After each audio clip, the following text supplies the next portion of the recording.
Morning बच्चों, मैं आज आप लोगों को प्रोग्रेसिव पब्लिक स्कूल में यूट्यूब चैनल के माध्यम से जो है 6 क्लास का हिंदी पढ़ाने जा रहे हैं। वो है नलिनी। हमारी हिंदी पाठ्य पुस्तक नलिनी का पहला कविता है जन्मभूमि मेरी।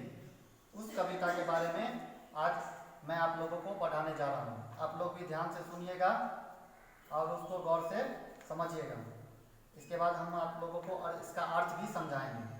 अब मैं कविता पढ़ने जा रहा हूँ। ऊंचा खड़ा हिमालय आकाश चूमता है, नीचे चरण तले पर नित्य सिंधु झूमता है। गंगा यमुना त्रिवेणी नदियाँ लहर रही है, जगमग छटा निराली पग पग छहर रही है। वह पुण्य भूमि मेरी, वह स्वर्ण भूमि मेरी, वह जन्मभूमि मेरी, वह मातृभूमि मेरी। झरने अनेक झरते जिसकी पहाड़ियों में, चिड़ियाँ चहक रही है हो मस्त झाड़ियों में। अमराइयाँ घनी है कोयल पुकारती है, बहती मलय पवन है तन मन संवारती है। वह धर्मभूमि मेरी, वह कर्मभूमि मेरी, वह जन्मभूमि मेरी, वह मातृभूमि मेरी। जन्मे जहाँ थे रघुपति, जन्मी जहाँ थी सीता, श्री कृष्ण ने सुनाई बंसी पुनीत गीता। गौतम ने जन्म लेकर जिसका सुयश बढ़ाया, जग को दया सिखाई, जग को दिया सिखाया। वह युद्ध भूमि मेरी, वह बुद्ध भूमि मेरी, वह जन्मभूमि मेरी, वह मातृभूमि मेरी है। यह कविता है जन्मभूमि मेरी। इसके लेखक है सोहनलाल द्विवेदी जी। अब हम बच्चों इस कविता का अर्थ जो है आपको लाइन बाय लाइन समझाने जा रहे हैं। यह जो प्रस्तुत पद्यांश है यह हमारी हिंदी की पाठ्य पुस्तक नलिनी किताब से लिया गया है, जिसके लेखक सोहनलाल द्विवेदी हैं। अब कहता है कि ऊंचा खड़ा हिमालय आकाश चूमता है, नीचे चरण तल परे नित्य सिंधु झूमता है। यानी हिमालय जो है एक ऊंचा खड़ा है जिसको जो है आकाश चूमता रहता है, और उस आकाश के नीचे चरण तल परे यानी उस आकाश के नीचे नित्य दिन जो है सिंधु नदी वो झूमती रहती है। गंगा यमुना त्रिवेणी नदियाँ लहर रही है, यानी यमुना हिमालय से गंगा यमुना त्रिवेणी आदि नदियाँ जो है वो वहाँ से हिमालय से निकल रही है। जगमग छटा निराली पग पग छर रही है, जिसकी जो शोभा है उन नदियों की वो उसकी शोभा निराली है, और वो अपने नदी के जल को जो है बिखेर रही है, यानी उसको फैला रही है। यही पूर्ण भूमि मेरी है, स्वर्ण भूमि मेरी है, जन्मभूमि मेरी है, और यही मातृभूमि जो है वो मेरी है।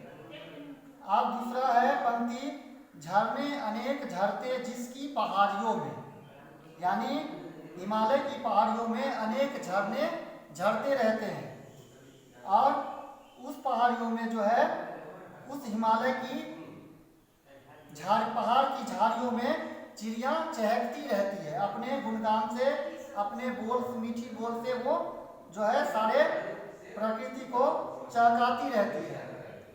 अमराइयाँ घनी है कोयल पुकारती है, यानी आम के घने वृक्षों के बीच में कोयल अपनी मधुर बोली को पुकारती रहती है, यानी अपनी मीठी बोल जो है वो सुनाती रहती है आम के घने वृक्षों के बीच में।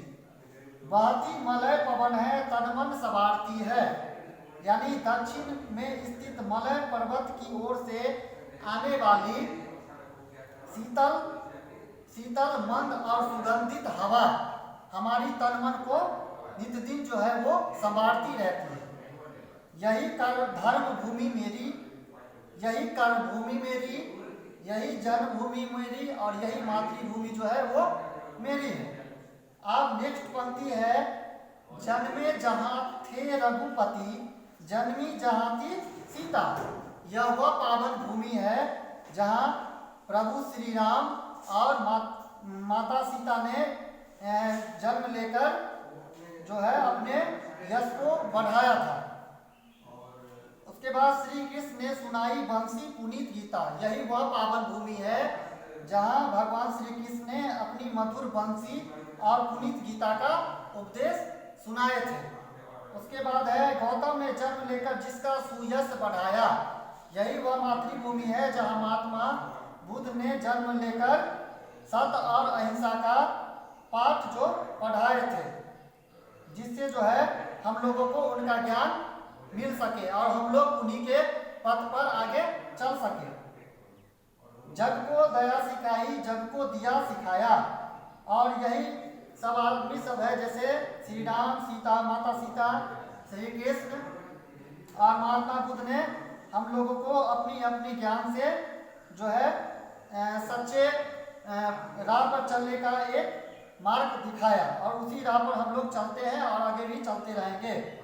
यही युद्ध भूमि भी मेरी है, यही बुद्ध भूमि भी मेरी है और यही जन्मभूमि भी मेरी है और यही मातृभूमि भी मेरी है। इस पूरे कविता में बच्चों हमारी मातृभूमि के बारे में बताया है कि यही मातृभूमि है जहाँ जो है श्री राम, माता सीता, श्री कृष्ण और गौतम बुद्ध जैसे महान भगवान जन्म लिए थे और उसी के बारे में बताया है। और इसमें प्रकृति के बारे में भी वर्णन दिया है, जैसे नदी है, हिमालय है, पक्षी है, पौधा है, झरना है, झील है, तालाब है, यानी प्रकृति के बारे में भी बताया गया।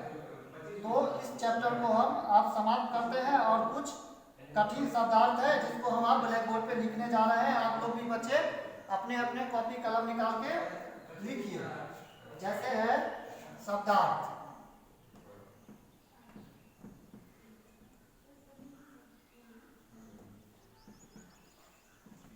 शब्दार्थ में जैसे हो गया तले, तले भी होता है नीचे,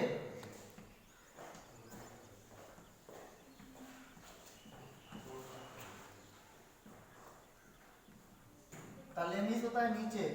छटा, छटा मीस होता है शोभा।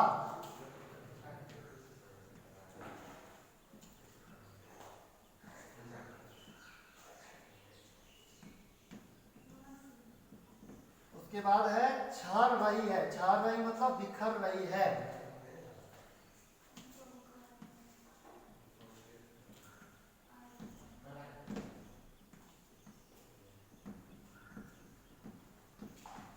छर रही है मतलब बिखर रही है।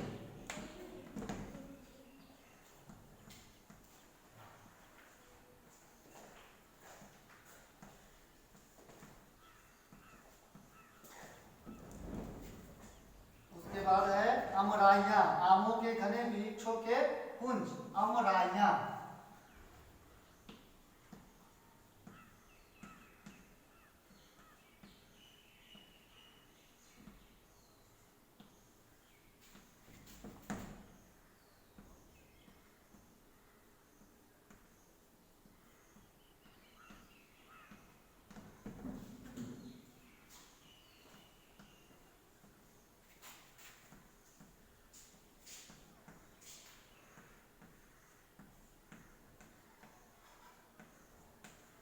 वृक्षों के कुंज।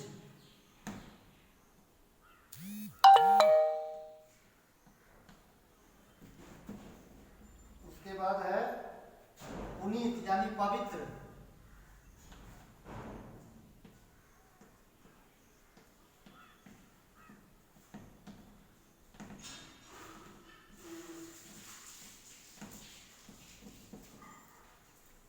उसके बाद है रघुपति यानी भगवान श्री राम।